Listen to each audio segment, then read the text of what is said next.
Now, while Nintendo has still not detailed more about the Nintendo Switch 2 because we're going to be getting a huge amount of info and games coming up at the April 2nd Nintendo Switch 2 Direct, I do feel based off the information that we do know at this point from leaks and rumors and some of the official information that Nintendo has revealed themselves throughout the years leading up to that January 16th trailer drop, I do feel that the Nintendo Switch 2 is set to be Nintendo's best system ever or yet, and I'm going to explain multiple reasons why. And this is pretty much accumulation of everything that I've been talking about, that Nintendo's been kind of, I would say, changing and transforming what they're doing in order to have that long-term sustainability, long-term fans, and almost have it to be like PlayStation in a way, to where that PlayStation name, that brand will get you a minimum amount of fans and sales every time, because one, they know what to expect, but two, you're consistent in what you feel you deliver to your fans. Let's go ahead and jump right into the first reason why here, and that is the hybrid design that leverages the best of Nintendo's home and portable consoles. This is a really important aspect of what Nintendo's doing and how they are able to have the success. Nintendo has had some issues in the past when it comes to home consoles and what they do there compared to their portable designs and their portable consoles, but really it's because of the development resources. That has been something that's always plagued Nintendo from the beginning when they first started it back in the NES era with the NES, and going from like the Famicom disk system and having different development teams and trying to move things over. It's always been an issue in terms of resources, but with a hybrid design, when you have the home console and the portable combined, you don't have to worry about, okay, we're making games for the 4-bit Game Boy compared to the 8-bit NES, or we're making games for the N64 compared to the GBA, or the GameCube compared to GBA, or the DS compared to Wii. So you can have all of your games, all of your resources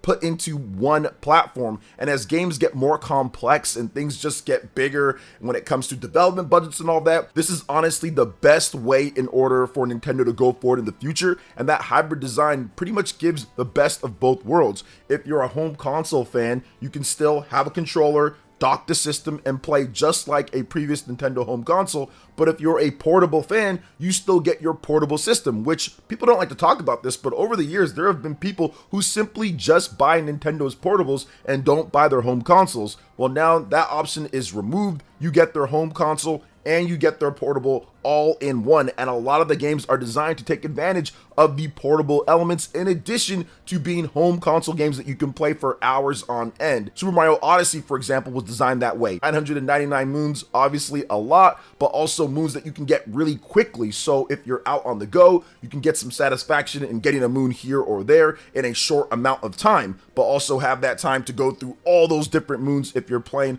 on home consoles. So it's one of those things to where Nintendo has figured out exactly where they belong and how it actually works within the gaming industry that we have right now. But where you guys belong is hitting that subscribe button. If you're not subscribed to the channel yet, I'd really appreciate it. Hit that like button, click that notification bell to get my vids as soon as they drop. The next thing that I would say is absolutely having the backwards compatibility, because the biggest thing when it comes to transitioning from one system to another is having games to play. There's going to be games, obviously Nintendo makes with the Nintendo Switch 2, but instantly right there you have a huge library of thousands of games just to be able to play and to pick from. So it really helps ease that transition. Backwards compatibility has always been important. It's one of the things that Nintendo's done multiple times. People kind of forgot that going from the Wii U to the Nintendo Switch, so there was concerns that they wouldn't, but I felt because the Switch 1 and the Switch 2, and there is going to be more of an evolution, I felt that they were going to do that, just like the Game Boy to the Game Boy Advance, or even the Game Boy Advance to the Nintendo DS, or the DS to the 3DS in that sense. So having the Nintendo Switch 1 games being fully backwards compatibility for most of the titles on the Nintendo Switch 2 is going to ease the concerns of many parents and just people in general, that they are going to have access to all of their games and build that value on top of what they're already doing. And I would say that's kind of the theme with a lot of the different things that I've talked about, having that continuity, having that, okay, we can still just kind of continue and to build on top of what they've done is going to make something that was already already good with the Nintendo Switch 1 and even make it better. But when you have blockbuster titles like Super Smash Bros. Ultimate, Super Mario Odyssey, The Legend of Zelda Breath of the Wild, Tears of the Kingdom, Splatoon 2, Splatoon 3, and more, you're going to want to still have access to those games while we wait for certain sequels or other things to come out. Or maybe even if you don't necessarily like what they're doing, you can still go back and play what you had before. So it's absolutely an important key, and that is absolutely going to make the Nintendo Switch 2 Nintendo's best system yet. Now let's go ahead and jump right into the next thing here, and that is this is the most development teams and highest total dev count that Nintendo has ever had. Now, Nintendo's not like Microsoft and Sony when it comes down to making acquisitions. They don't spend billions of dollars acquiring different development studios and all that, but they have spent a ton of time with Miyamoto and with the upper management in recruiting and getting some of the best young talent out of college in order to teach them how to make games, teach them how to make Zelda, teach them how to make Mario, teach them how to make these different games. And we're seeing the fruits of that labor overall. We're seeing the different development teams that have come together, that they've put together in order to have their biggest dev team and highest employee count yet overall. Obviously, Monolith Soft is now part of the team.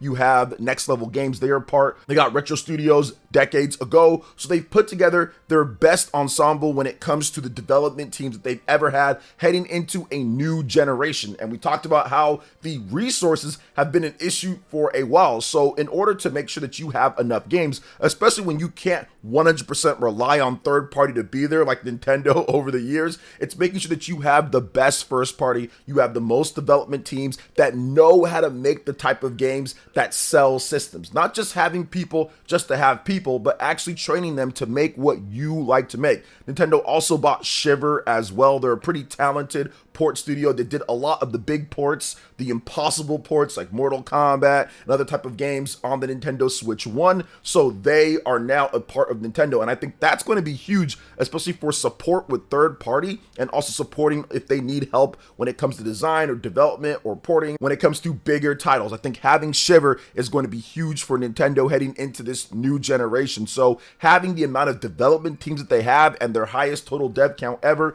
is once again huge for the Nintendo Switch 2, and why it can end up being one of their best if they leverage all the development teams and kind of fire on all cylinders. Now, things don't always go according to plans, but I do think that when you have really good teams and you have really good developers at a good amount, you can kind of overcome some of those problems like we saw with the Nintendo Switch 1 era overall. Now, the next thing up here is all of Nintendo's franchises have hit a popularity high and could even get better. And I'll explain that in just a bit. But if you look overall at Nintendo's franchises, look at The Legend of Zelda. It's never been more popular than it is now. The Legend of Zelda Breath of the Wild and Tears of the Kingdom have sold over 50 million plus units on the Nintendo Switch by itself. Nintendo has easily outsold many different generations, multiple generations of Zelda games simply in one generation with the Nintendo Switch. So Zelda is as popular as it's ever been. Mario, look at 3D Mario, for example. 3D Mario is so popular on the Nintendo Switch, with Super Mario Odyssey outselling many of the other big 3D Mario games. Some of the most legendary ones like Mario 64, Super Mario Galaxy 1, Mario Galaxy 2. So these are really, really good things for Nintendo going forward. We know what Mario Kart has done. Mario Kart 8 Deluxe, obviously going on 70 million units overall. One of Nintendo's best-selling games ever made. One of the best-selling games ever in the history of gaming. So if you look at Mario, you look at Zelda, you look at Splatoon, you look at Super Smash Bros., many of these franchises have hit popularity and sales highs on the Nintendo Switch, the hybrid design. Even Nintendo's smaller franchises compared to the bigger ones, let's say Fire Emblem, Xenoblade, stuff like that has sold way better on the Nintendo Switch than it ever did on previous systems. Plus, Nintendo was able to expand a lot of their other types of games. So stuff like Nintendo Switch Sports, Ring Fit Adventure, Clubhouse Games, and a lot of the different type of titles have also done better when many people felt that that type of genre was done after the Wii, the casual casual type of sports and things like that, well, the Nintendo Switch brought those back as well to very high sales. So I do feel that with the popularity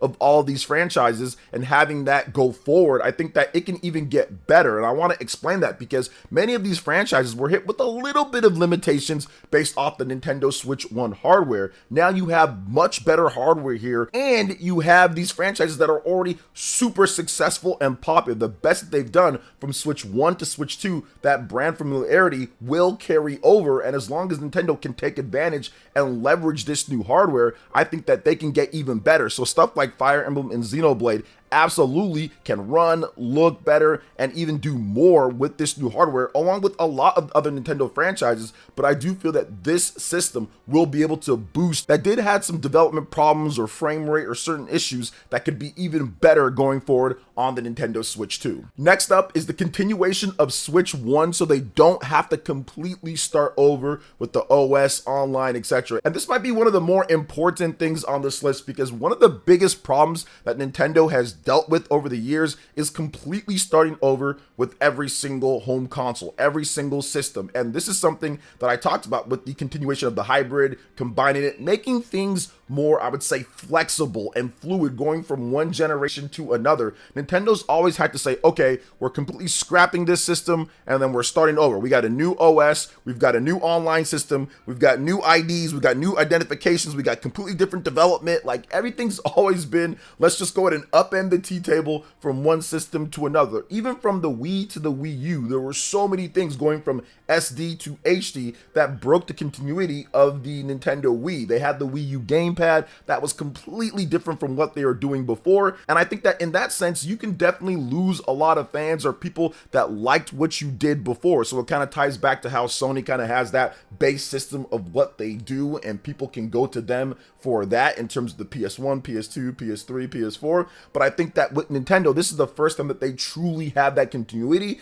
between what they've done before and what they're doing here. So they can build on top of the OS. They don't have to completely scrap it and completely make something brand new like they did from the Wii U to the Switch, or even from like the GameCube to the Wii. Despite it being the same hardware, overall they still had to make a completely different OS to line up with that. So I do feel that this time they can build on everything, and we know that they're still using the online that they had, and they've upgraded it with the NPLN online, which first debuted back in 2021. Before that, they were still using that old online they've been having since the Wii and DS days and like the Wii U days. So they've completely upgraded it, and they're going to continue upgrading it. And I think that Nintendo Switch Online test also is one of those things that can really help them, because they wanted to test out exactly how many people can handle on their servers, all doing things at the same time, and seeing where there was lag or problems. So going forward, they can just build upon the online, build upon the OS, build upon what they've done with HD Rumble, the different types of gimmicks, and then add in more instead of having to completely rewrite everything, going from a Wii Remote to a Wii U gamepad. You're going from a Switch 1 to a Switch 2, so therefore just take everything that you did and make it bigger and better, then add in like the mouse feature and add in different things and build upon the online and build upon what you've been doing. So I do feel that this is going to be big for them, because it's going to cut back on all the things that was a headache when it comes down to what they've done in the past, and just make things smoother going forward, so they can focus which are the games and which are making sure development goes smoothly and getting the development teams and make sure that you have the best content for the fans out there. Now, this last thing that I'm going to talk about is something that's also important, but at the same time, Nintendo's been able to kind of skirt around it, especially with the Nintendo Switch and a lot of portable systems in the past. But I do think that the hardware that they have with the Nintendo Switch 2 is going to be one of the big things that's going to help them. Now, the Nintendo Switch 1 had hardware that was, I would say, a product of what they could get at the time. The Nintendo Switch 1 might have had even weaker hardware if it wasn't for Nvidia and that Tegra X1 popping up in 2015. So thankfully that happened. And also shout outs to Capcom for making sure that they had more RAM in the system to make stuff like Monster Hunter Rise, a instrumental third-party game, a big system mover for Nintendo back in 2021, making sure that that also can run on the system. But now with the Nintendo Switch 2, looks like they're going to have several times more of the RAM overall with the system. It's going to be a lot stronger based off of Nvidia's newer chip designs and Nintendo developing a truly custom chip for the system, and it's going to have the DLSS technology, which is absolutely going to help out in terms of mitigating some of the problems that you would see before in the past when it comes to Nintendo systems and not having the best resolution and not running the best overall with certain third-party games. That's going to help. Not going to say it's going to be a be-all, end-all with DLSS and all of a sudden everything can run perfectly and it's going to be able to handle all that. Not saying it. What I'm saying is this gives third-party developers and Nintendo's teams the best hardware that they've ever had, and probably the most development-friendly hardware that they've ever had, moving on and having that continuity between what they've done before and an actual chipset and a graphics manufacturer that people like, and not the power PC stuff and all the different things that they did with the GPU, with the Wii U and all of that, but actually having NVIDIA and developers know that more. They understand it when it comes to ARM. It's something that they've worked with before in the past. So having that, I would say, familiar type of development atmosphere along with much stronger hardware is absolutely going to get more of the big third-party games over, and that power is going to help push some of these franchises that definitely maybe needed a bit more in order to do better. So like I've talked about, Xenoblade, also big open world RPG games, third-party titles, and I can see that Japanese developers for sure are absolutely going to be happy with this amount of power, as many of them still make games on the PlayStation 4. We are starting to see some just make games on PS5 and not put on PS4, but many of the developers still put on PS4, and this system is going to be more capable than that. It's going to be above it overall in terms of the newness and what it does, development pipelines, memory bandwidth, certain things that's going to really help when it comes to development. So I absolutely see Japanese developers being ecstatic with this and help to continue make this the best system that Nintendo's ever had with their third-party support, in addition to Nintendo and their developers like Monolith Soft and Intelligent Systems being able to leverage that power. Also, the next Zelda game. There's so many different things now that we're seeing